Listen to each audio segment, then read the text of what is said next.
My name is Daisha McClam, and I'm thrilled to guide today's discussion on this rapidly growing sport. Today, we will delve into the world of girls flag football, explore benefits and barriers, and explore strategies to increase participation among girls from our most marginalized communities. We aim to explore the sport's impact on girls and the challenges and opportunities for girls of diverse backgrounds. Let's introduce our panelists, who are at the forefront of advocating for diversity and inclusivity in sports. First, we have Dr. Kimberly Clay, the founder and CEO of the nationally recognized nonprofit Play Like a Girl. Welcome, Dr. Clay. Also joining us is Amber Clark. Amber is the defensive back on USA Football's 2023 US Women's Flag National Team, where she played with the team recently and won a gold medal at the 2023 IFAF America's Continental Flag Football Championship. Welcome, Amber. Thank you for having us. Thank you. Joining us as well is Ajane Keaton, who is an assistant professor at the University of Louisville and an executive board member of DIECE, Diversity, Inclusion, and Equity Council of Excellence. Welcome, Dr. Keaton. And lastly, we have Jade Strawberry. Jade is the Chief of Staff at RCX Sports, where she helped manage the NFL Flag's Females in Flag initiative, with a heavy focus on sanctioning flag football for females at both the high school and college level. Welcome, Jade. Thank you very much for joining us. We have a phenomenal group here. Our panelists bring a wealth of knowledge and experience in flag football and how to foster inclusive and equitable environments in sports. As we discuss the growth of flag football, let's focus on how we can make this sport a beacon for diversity, equity, and inclusion. To kick off our conversation, I'd like to open up first to all of our panelists. The title of our discussion is The Rise and Impact of Girls Flag Football. From your own experience with the sport, what would you say is the current state of girls flag football? And what would you attribute to the rise of the visibility of the sport?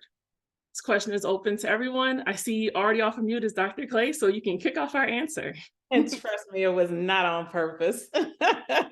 I think, certainly the work of the NFL has been paramount in the growth of and rise of the game, the sport itself. Among girls, I think there's a lot of grassroots work that has happened. You'll hear me talk, and I know Jade will be talking a lot about the work that RCX is doing on the ground in communities across the country. So it's really been parents, coaches, volunteers at the community level who really are the underbelly of the game and its growth, especially among girls across the country. But certainly the NFL has really pioneered and led the charge. Thank you, Dr. Clay. Dr. Keaton? Yeah, I can go next. I'm just really fascinated with the cultural shift. I remember when I was once a young girl, I wanted to play and was told I could not play.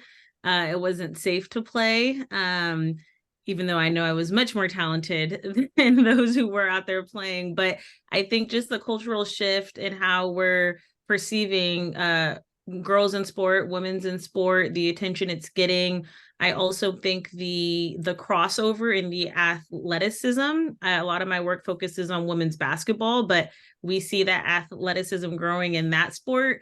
To me, it's directly connected to what we're seeing in women's and girls flag football. And so when thinking about communities of color in particularly not just focused on that two sport model of track and women's basketball, I really think girls flag football is another opportunity, particularly for brown and Black communities. And I know we'll talk about that today. I can go ahead and jump in here as well. And just to piggyback off of what Dr. Kimberly said is the NFL has been a huge supporter in this. And we've worked at RCX, we've worked very closely with the NFL and all 32 clubs. This is a top priority. So I do think that is a huge contribution as to why it's growing so quickly, and getting the state sanction, which we'll talk about a little bit later today as well. and just the accessibility of the sport. I know a lot of other sports, field space gym, but NFL or flag football is a very accessible sport. And just kind of to piggyback off of Dr. Keaton and Jade, definitely the media coverage from the NFL has done a huge part for flag football for women and just girls in general. More recently with the Olympics being in the 2028 Olympics, or the sport being within the 2028 Olympics, just the media coverage they've been showing so far, the different commercials they've been creating for flag football to show off youth and just women and girls playing flag football, and then USA Football itself showing it off and being able to provide camps and clinics and tournaments for girls to showcase their talents and hopefully get a chance to play at the next level. And then also just celebrity endorsements and things like that. I just actually saw a commercial today. It was crazy how it popped across my timeline. It was Isaiah McKenzie about how he is like in his off season, he helps out and coaches youth girls flag football. So he's definitely just being an advocate for the game and helping it grow, and just being that person that needs that person that is going to allow that representation for young girls to have, and to have that space to be comfortable to play a sport that they love.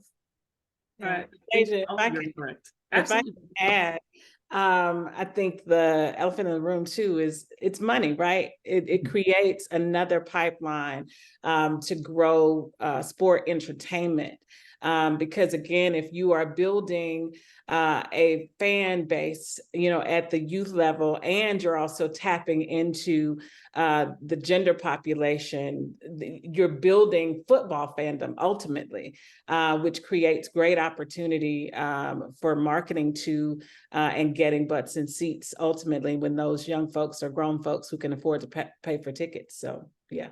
That's absolutely true. And that's a great motivator to provide more access points for girls who historically have nearly 1 million less opportunities to engage in sports than their male counterparts. So the wraparound of the media, the NFL, RCX, everything that you're doing, as well as this actual sport having less barriers to participation, really has created this launch off that we're seeing right now. Everyone is very excited for that next Olympics, Amber. So our next question, again, this one is open to everyone. What are the most significant benefits of girls participating in flag football, particularly regarding personal development and empowerment? Since we know that there's a number of athletic development that comes out of this sport, but looking at the other end of the spectrum, how do you see the benefits really surging? Dr. Clay, you're still off of mute, so I'm going to pick on you. Wait, I'm waiting on Amber. Come on, Amber. You speak to really the bread and butter of the work that we do at Play Like a Girl. There are such important critical skills that girls gain from sport participation in general, right? But I think unique to flag football is this very unique camaraderie. Because you are united within a truly traditionally male-dominated sport, right? And the work that we do at Play Like a Girl is about helping girls to leverage those skills to prepare them for the world in which we live, which is also traditionally male-dominated in most of our work environments. And so I think it's the confidence, the leadership skills, the growth mindset, like learning how to fail, learning how to bounce back. That's what we call resiliency with our girls, the get back up and do it again. But that camaraderie that I see when I'm out at tournaments and jamborees and clinics that we host with the NFL and with RCX, it's unlike anything I see in sport. Volleyball is hot right now, girls volleyball, but there's just something unique about the energy that those girls bring to the field in flag football. And Dr. Kimberly, you took the words right out of my mouth. I was going to say leadership skills and confidence are the two biggest things that come to mind for me, just through sports in general. You learn how to lead you learn different leadership skills, and learning that through leading confidently. And those are just two really, really important life skills to learn early on.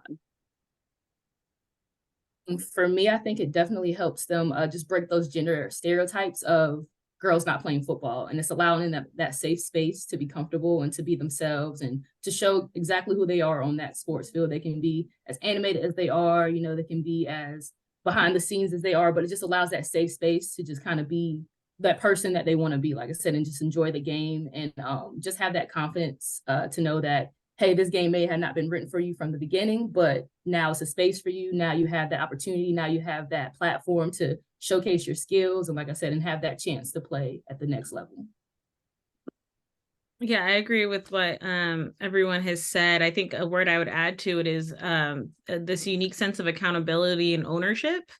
Within these last 5 years, you know, this will be kind of like that pioneer period, right? And so to be able to look back and say, you're part of something, these early adopting states, California, Florida, Georgia, Arizona, it's a very unique opportunity in comparison to track and field, women's basketball, volleyball. You know, they're well established. The networks look very different.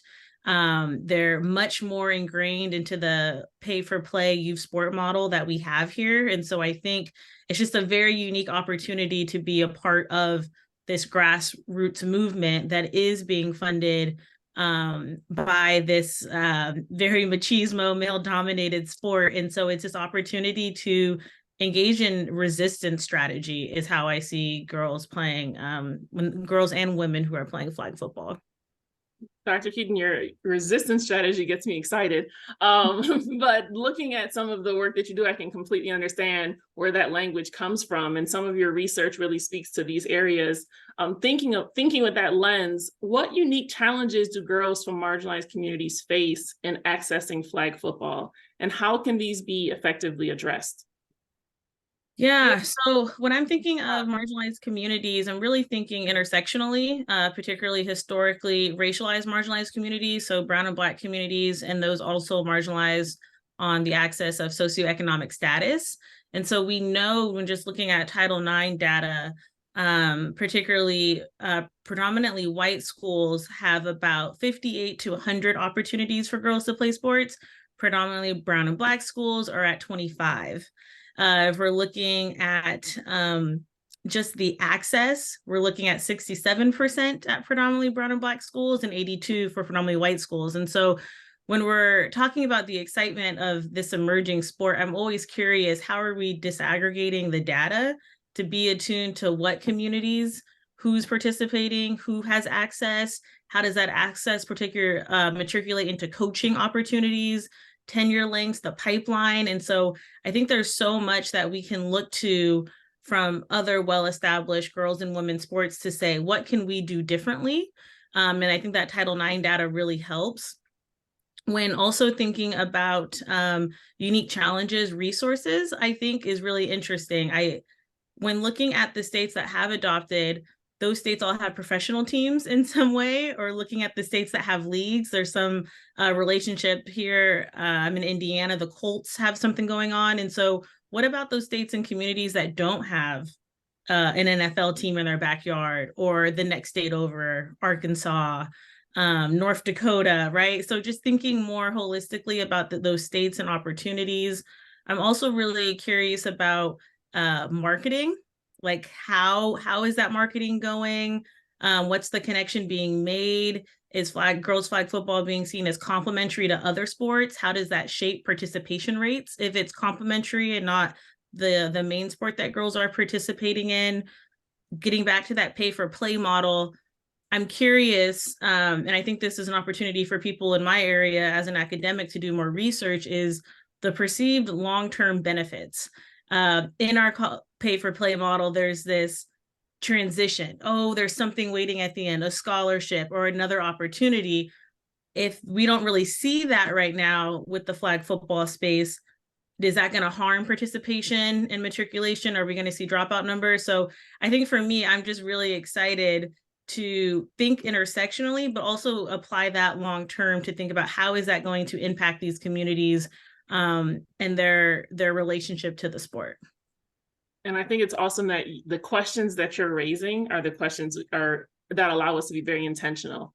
As this sport is growing, you mentioned we don't want to fall into the rut of the typical play for play model. We want to make a very accessible sport that's opportunity for girls from any community, even the most marginalized, and asking these particular questions really allows us to make the really equitable next steps. So thank you, Dr. Keaton.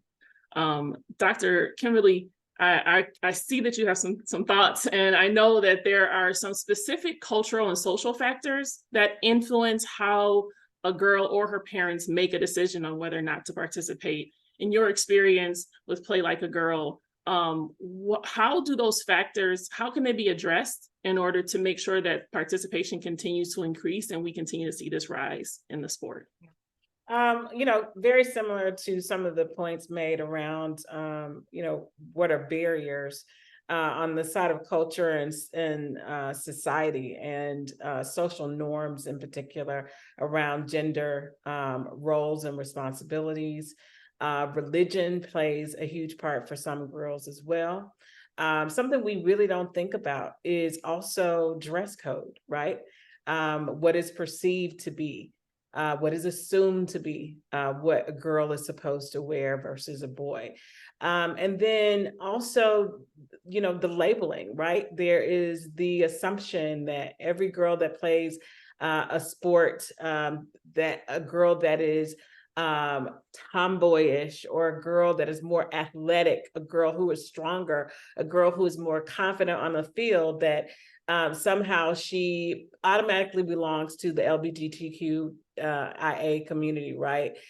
So in the Black community in particular, because one, I've been Black all my life, so I know it pretty well. And I work with that population of girls in addition to others. We know that these are some of the more paramount challenges that must be overcome. And it starts with education. It starts with having open minds, embracing something different, but also role modeling, which is huge for us. It is important for girls to see more of themselves in many different variations, in many different ways. It's also important for parents and coaches to also see more of themselves represented in the sport as well. So we really focus at Play Like a Girl around connecting girls with more inspiring, positive, strong, confident women who play the sport, whether it's flag football or another sport, women who find themselves in competitive careers in male-dominated spaces like STEM and technology. So that, again, girls, brilliant girls, able-bodied girls get to see more brilliant, able-bodied women doing brilliant, amazing things, and believe that they too can do those things. So, education and seeing what you don't see is so critically important to believing that it's possible. Thank you. And Dr. Keaton, I know some of your research into the intersectionality of gender and race in sports has touched in this space of cultural and social factors. Is there anything you'd like to share from some of your previous publications? Ooh, don't take me down that rabbit hole. My research really touches on everything Clay just said about particularly the LGBTQ factor, and thinking about how there's certain stigmas attached to certain sports and how that has led to decreased rates of participation. That's a huge cultural and social barrier.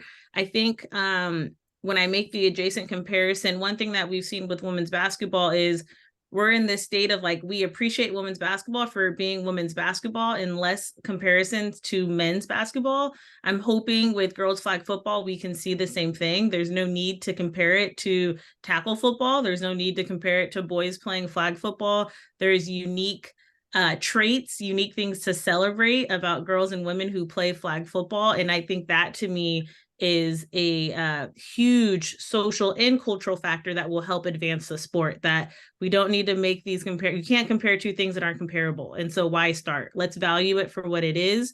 And in that way, when we're marketing it, we're not marketing it as a secondary option. We're marketing it as this option for this disparate population.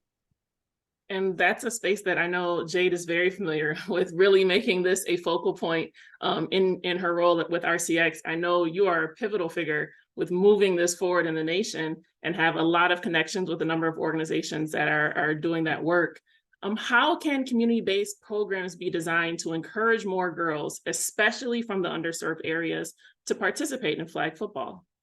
Yeah, great question. RCX Sports is definitely committed to making sure all sports, especially flag football, is accessible and inclusive to all athletes, youth, making sure they have the opportunity. So a big barrier that we do see is registration, and registration fees can be very high in youth sports. So that's something that we've stood up the RCX Sports Foundation to subsidize registration fees through the foundation, because we believe that all kids, no matter background, if you're in the under-resourced community, should have the opportunity to play sport. And we do not want to see that registration fees are the barrier there. So Beautiful. I think making that door open allows a lot more organizations to really tap into this experience and give spaces for girls to engage right in their backyard. So thank you for that and that foundation. Amber, I know you are excited about all of these opportunities that are building, and you have the unique perspective of being both an athlete and a coach. So pulling from both of those spaces, how can training and practice sessions be adapted to be more inclusive and accommodating? Once we get those girls registered, how do we make sure that this is a space that they feel like they're welcome and they create a sense of belonging, no matter what their background is? It's actually funny because this is my second season coaching, so I'm still like in the process of learning how to make it inclusive for everybody and all the girls that I have on the team. So I think the first thing is just like fostering that positive environment and allow them to have that safe space so that they can be themselves, and just also allowing them to foster that teamwork and that communication between each other. So everybody has a voice, everybody has an input on and ideas on how programs should be not ran, but like just advice on how they want to see the program maybe just excel a little bit more. And then also just having diverse role models. I definitely I'm using my connections with the USA football and just the girls I've met throughout the tournaments I've played to hopefully get them to come out here and just show them different people from different backgrounds, different ages, just different parts of their life, so that they can see like, hey, it doesn't matter where you are in your stage of life, you can always be the best at what you want to be at. And especially in the sport, there are so many different backgrounds that come along with it. Like our quarterback, she's 41 years old. And then we had an 18-year-old, she's not even in college yet, before she played for the United States national team. So I'm saying it's just so many different diverse backgrounds. So just allowing those people to come into that space and just show them, like I said, and just be that representation for them is an amazing way to just make them feel a little bit more comfortable in what they're doing. And then just having a flexible approach to their skill sets, because some people have been playing for 8 years, some people have been playing for 1 year, some people have never played at all. So it's just like trying to figure out that common ground of how to teach the game and grow the game at the same time. So what I've done was I started from the ground up. I assumed everybody knew nothing, and then I started teaching the system from the ground up. So I think that definitely helped out throughout fall training for the girls, and they definitely learned a lot, and it translated as soon as we stepped on the field. And then just addressing their individual needs, just making sure you're checking in with them, making sure everything's going okay. I can definitely tell like when somebody's off a little bit at practice or they're just having a bad day. So just allowing yourself to have those one-on-ones with the girls, just checking in, like I said, making sure their mental is still good so they're able to perform and have that comfortable feeling as soon as they step on the field. I would love to be one of your athletes, because I don't know anything about the sport. So you're speaking to me when you say they know nothing. But I think one of the things you mentioned of using all your contacts and bringing in different representation and different faces so they can see themselves, it speaks to both what Dr. Keaton mentioned with being able to see beyond what's the next step and what are some aspirations, but then also what they're doing over in Play Like a Girl. Dr. Kimberly, you mentioned that everything you do is about creating that mentorship and those experiences, both in careers and in sports, of those girls seeing other strong women. So looking at that and then thinking outside of that box, what are some current initiatives, Dr. Clay, that or plans to promote diversity and inclusion in girls flag football that you know of at a national level that are getting ready to launch? Yeah, I think the most critical, we're going to see more marketing in particular coming out of the NFL. Definitely supporting and preparing us for the 2028 LA Games. The beauty is at the helm of marketing within the NFL around this whole initiative is a woman of color. Again, we saw it with the Super Bowl commercial this year. I always want to say last year because it feels like next year. And in just a few weeks, we're going to start to see even more coming out. And I think the marketing piece while yes, it translates into dollars, right? Marketing still is so important in raising visibility for the sport, raising visibility around, again, the critical message around accessibility of the sport, around the reduced barriers to accessing the sport, enjoying the sport across gender is going to be a unique opportunity. In terms of what's happening at the grassroots level, I mean, one, the work that we're doing with Bridgestone, which is, again, through sponsorships of several NFL teams across the country, specifically the Nashville or Tennessee Titans, Dallas Cowboys, Cleveland Browns, New England Patriots, and the Los Angeles Rams. We are also leveraging it as an opportunity to also, again, open doors and realities to girls around where flag football can take them in terms of a sport, starting the conversation around NIL deals very early so that girls begin to see a pathway for themselves. That I think is a critical piece to the community-based and grassroots work that needs to be done, is how do you take children who are first generation educated, some of them going to college, and help them see the power of sport to change the trajectory of not only their lives, but to break intergenerational cycles of poverty, to change the trajectory for children that will follow them in their families and communities, and even in their schools, right? And so NIL has created this new opportunity.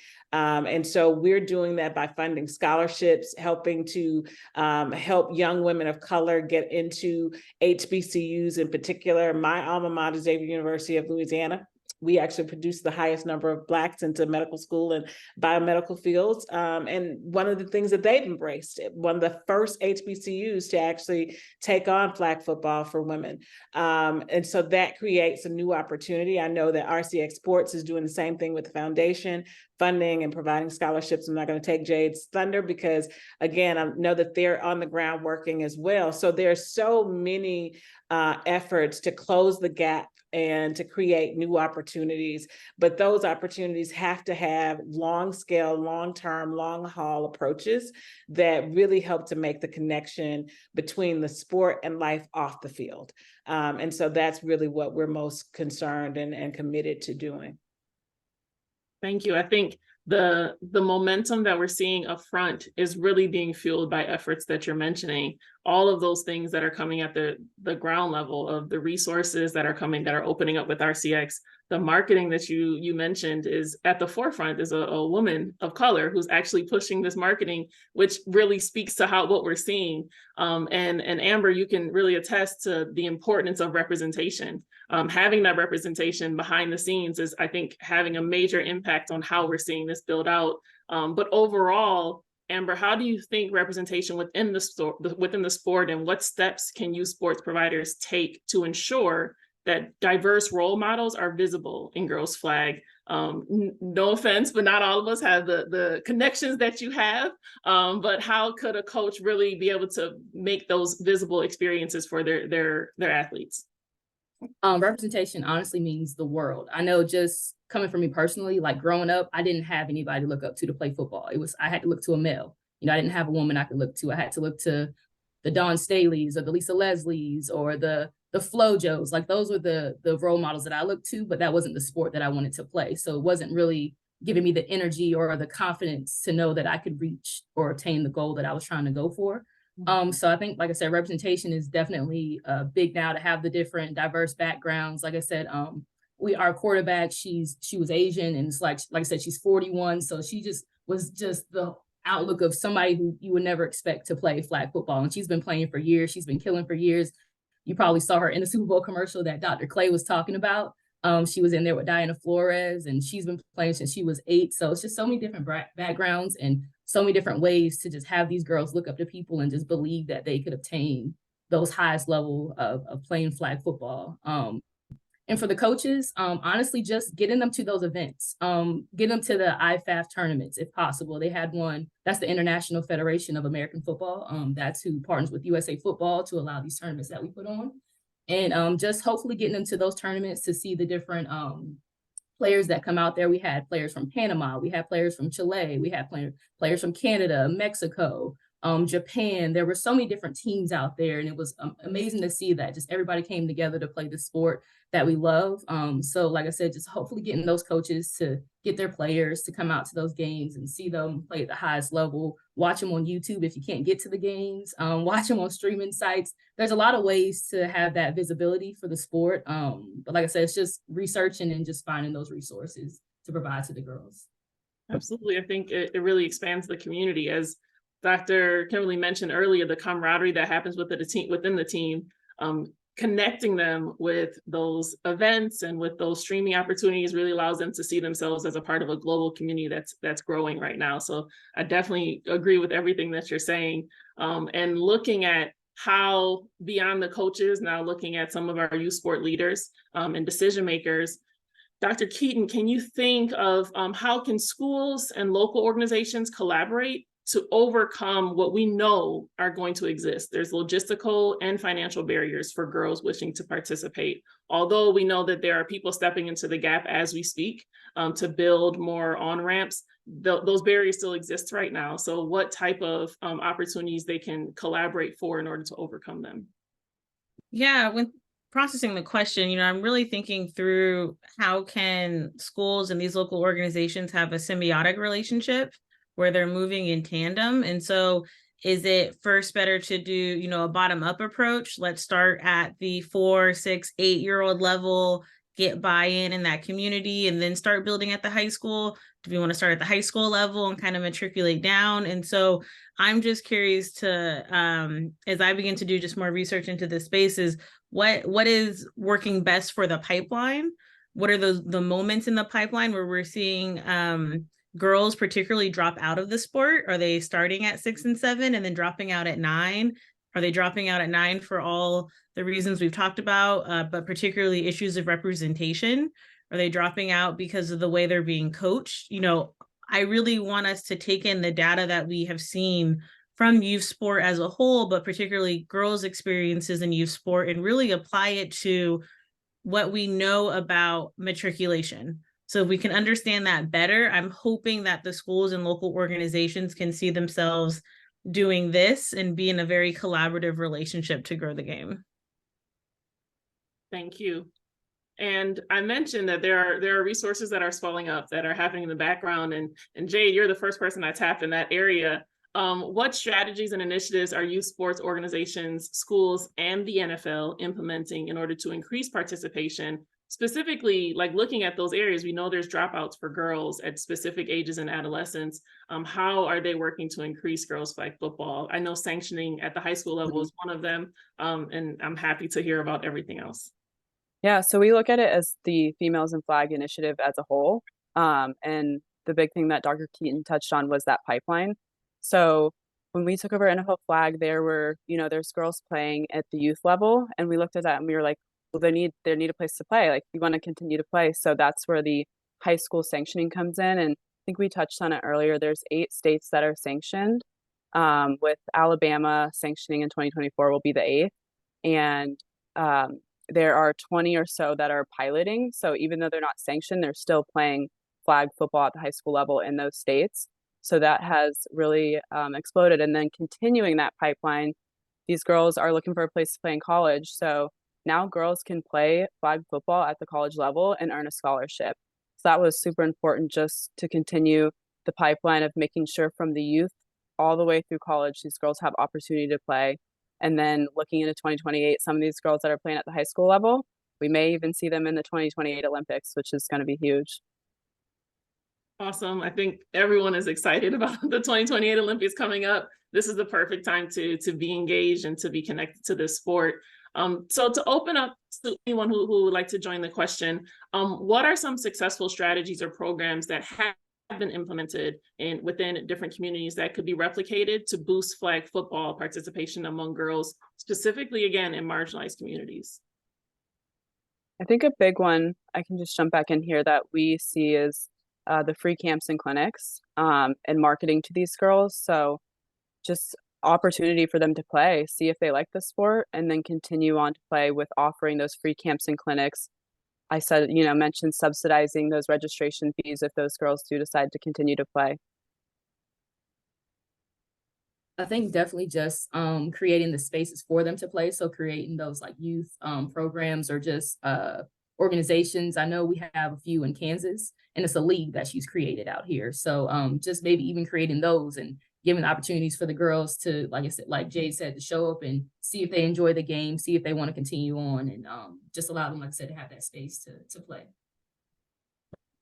For us, the work that we've been doing this year in particular has allowed us the opportunity to also partner with women's tackle football to actually, again, focus on the role modeling, putting more women in front of the girls who actually have played the sport. And we're actually taking the opportunity to now allow the opportunity for the girls to be trained in skill, right? So we realized even once we got them on an NFL field, there was more excitement, of course, to be on the field than what we found skill on the field. And so we're partnering with a number of the women's football national conference players across the country to actually now go back and develop the skill set of those young women, while on the sideline still providing for them the mentorship and the role modeling and just the encouragement that they need in life in general, that again, only we can provide in the way that we deliver programs with the young women that we serve. So that's been huge. I think, again, focusing on the access points and really honing in also on coaching. I know that there are a number of coaching initiatives out there as well that haven't been specifically developed, but have been adopted by some flag football coaches around how best to coach young women. And I think that is critically important if we're going to keep young women in the game as well. They've got to be coached by individuals who are sensitive to the unique needs and developmental things that women experience that are unique to us as a group and a species. Would love if we could just replicate Amber and give everyone some great coaches like her. Then we would have everything perfect. But I do want to also connect with our Q&A that's been open during our conversation. And Jeff Stewart from Pick Six Girls Flag Football had a question. And I'm not sure who would love to jump in, but it's specifically talking about like the marketing and registration, how to reach out to girls and make them feel like welcome into the sport without actually pulling them from other sports, not wanting to frame flag football as a secondary sport or the second option in case you don't make the A team. How do we make this as a sport to choose? Anyone have any input on how to best do that? I'll go back to those free camps and clinics. I think that's a big piece that we see here at RCX Sports and within our NFL flag leagues is hosting those free camps and clinics for these girls and then marketing to them that there's a place for them to play. So we do see that has been successful as a way to market to the girls. I think depending, Jeff, I'm not sure what age group you're working with, but, we know now with the data that playing, not hyper focusing on one sport is actually better for their development. So if that's a pitch, this isn't a secondary sport, this is just a sport that will also assist you. If, your first love is soccer, that's great, but there's skills, communicative skills, agility skills, endurance that you can also pick up from participating in flag. So not creating this pick one, because we know that leads to injuries, particularly with girls and ACLs and knees like that. So I would kind of make it a pitch for longevity in whatever sport they end up selecting as their main sport. And one more to add on is we work closely with NFHS, National Federation of High School Association, and they've actually pulled some data that 50% of the girls that are playing flag are not coming from another sport. So a lot of these girls that you're marketing to are just not playing sports and they've started to play flag. And I would say, yeah, for sure at the grassroots. And that's part of why we're going back to develop the skills, because what we also found is that even the coaches, right? And especially if it's school sponsored flag football, you have teachers and PE coaches and counselors who are literally pulled from the classroom and assigned to coach flag football, assuming that anybody can, it's flag football, it's powder puff. Anybody can do it.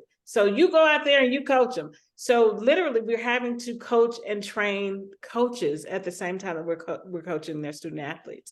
So very true to the point that Jay made. Again, it's so critically important what's happening on the field and the preparation to play the game as well, recognizing those deficits. And similarly, again, this is an open question. Are there any initiatives that you are aware of that is focused on what you mentioned, Dr. Clay, of cultural representation, creating a swell of coaches that look like the girls that we're trying to engage in the sport, and based off whichever community we're tapping into? Yep. So I would say that is the untapped opportunity. I don't personally know of any initiatives. And again, a lot of them funded by big brands like Nike, Under Armour, and others. I don't know any that are focusing specifically on underserved populations from a racial and ethnic disparities perspective. A lot around diversity, equity, inclusion more broadly. Sometimes the catch-all for that can be female, right?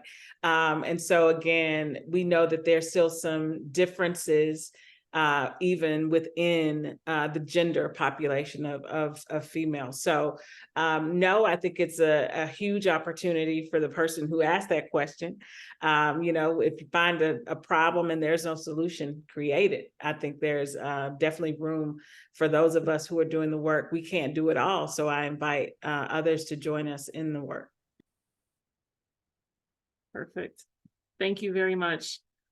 So I do want to ask to open to everyone again, what changes or development do you hope to see in the world of girls flag football to ensure that it continues to grow, specifically as a sport that, as we mentioned at the beginning, can be a beacon for inclusivity and empowerment for our girls?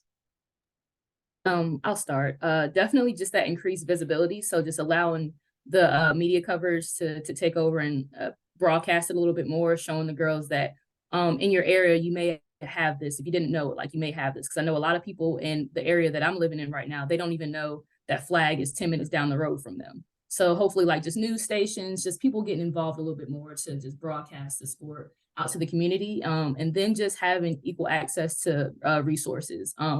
For me, it's as simple as just having gloves for the girls. I know when I started football, I couldn't even find a pair of gloves because we played in the spring, football is played in the fall, winter. So I couldn't even find gloves. So hopefully companies realizing that girls play in different, flag football in general is just played in different seasons and allowing to have those resources and that equipment for players when their season is happening. And then hopefully a professional league, coming up. I know, like I said, USA football is considered a amateur/pro league, but it's definitely, I want that professional league like that. I don't know if you're familiar with Athletes Unlimited. They have a volleyball league, they have a basketball league, and I think a softball league, if I'm not mistaken. Hopefully they open the doors for a flag football league. Like I said, it's just so many different opportunities for these girls to play, but just right now it's just kind of capped off at the collegiate level, but hopefully having those professional opportunities to prepare for the Olympics coming up.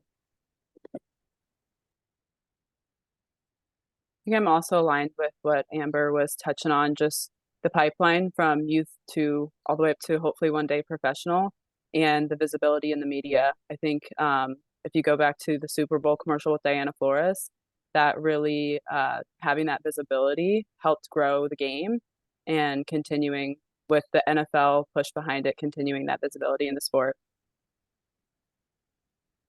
And since Jake said that, I have to applaud RCX Sports because, again, what they do, even with social media, is so critically important, right? Our young people are on their devices. They are, taking in all of this, digesting all of this information, and they're finding their way to sport through their social media as well. And so when you see other girls represented in flag football so well, it's like so well done, right? You see yourself there. You want to be a part of that thing, which again, going back to the point I made earlier around camaraderie, women, wherever we are in the lifespan, we like community. It is a natural propensity that we have to connect and to drill deep in relationship with other people. So when girls see themselves reflected in social media that is captured from these tournaments and the national championships, where they see girls performing at the highest level of the sport,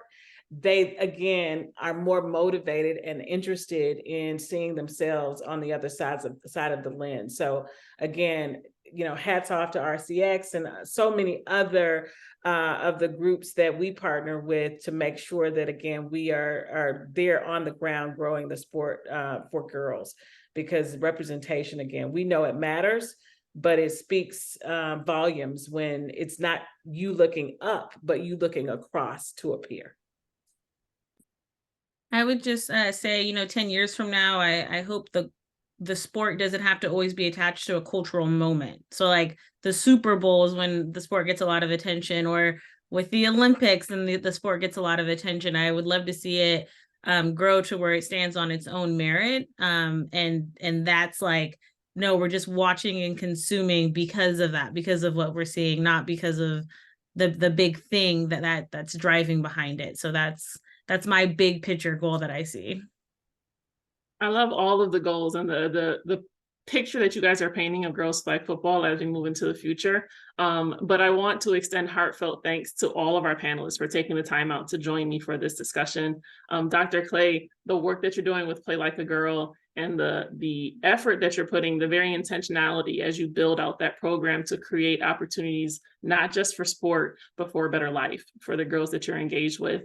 Dr. Keaton, the really pivotal questions that you are asking of sport, not just of flag football, but sport in general, in order to make sure that as we build out these opportunities, we are doing it with intentionality, both to cultural, social factors, and identifying and recognizing the racial barriers that exist, so we can make sure that it is as equitable as possible. Jade, I thank you so much for everything that RCX is doing behind the scenes, creating resources across this nation for organizations to really engage in this revolution of sport, so that girls can really experience in the next generation to come that it's not, we're no longer going to have those first. We're going to have some great experiences, like Dr. Keaton said, of everyone is tuning in to see the next team that is going to make it to the championship, because there's going to be a professional team, Amber. And then lastly, Amber, thank you so much for joining us, to bringing your perspective of engaging in the sport, coaching the sport for 2 seasons, and what are all those pitfalls and those successes. And thank you for joining us to share that. I do want to do a shout out for Amber. She is actually on her way to Phoenix to play this weekend. And as we've talked about, of support and recognition, we are going to drop the link in the chat if anyone wants to watch Amber play. We ask that as many people join so we can continue to lift this sport up across the nation. But I want to thank all of you for your enlightening contributions, your dedication to inclusivity in sports. I ask that you please share with our audience where they can find more information about your work and how they can support the growth of inclusive girls flag football. I'll start us off then. We are continuing our work in those 5 markets I mentioned earlier. Instead of Cleveland, we'll be in Akron at the Technology Center headquarters for Bridgestone. We'll also be in LA, in Boston for the New England region, and then Dallas and Nashville next month to kick off the start of the year with National Mentoring Month. We'll be celebrating our 20th anniversary, and all of the details around that and these unique speed mentoring events that we're hosting called Power Hour can be found on our website at iplaylikeagirl.org. So again, that's iplaylikeagirl.org. I'll jump in. rcxsports.com is our website, and follow us on social media, NFL Flag. We have Instagram, Twitter, TikTok. I know the kids are into that. And then our biggest event coming up is we'll be having our NFL Flag Championships at Pro Bowl. And the 17U girls division will get to play at Camping World before the Pro Bowl games. I dropped my research page, so research that I do pertaining to the intersection of particularly race and gender, but diversity, equity, and inclusion in sport. Those articles are linked on my citation page. For me, nothing specifically, but if you just want to Google collegiate flag football, and then just check out the many schools. There's about 30 schools right now. There's NAIA schools, there's junior colleges. So if you just want to Google all of those, but more specifically for the University of St. Mary, you can go to gospires.com. Our schedule's up there, and then we're also going to be playing our nationals at the Mercedes-Benz Arena in Atlanta in May. So just keep an eye out for that. And like I said, just continue to support the girls at this level. They're new, they're nervous, but they're excited and they're eager to grow this game. Thank you all to our panelists and attendees for engaging in this critical conversation. Today's webinar on the rise and impact of girls flag football has shed light on this sport's tremendous growth and potential for young women. We've explored the benefits, opportunities, and the resources that are currently available for girls interested in participating in flag football. It is clear that flag football provides a platform for not only athletic development, but it also fosters empowerment, inclusivity, and gender equity. We encourage schools and communities to embrace girls flag football and continue to support and promote the participation of young girls in this exciting and dynamic sport. Let's continue building a future where girls playing sports can thrive and excel. Thank you and have a great day. Thanks, everyone.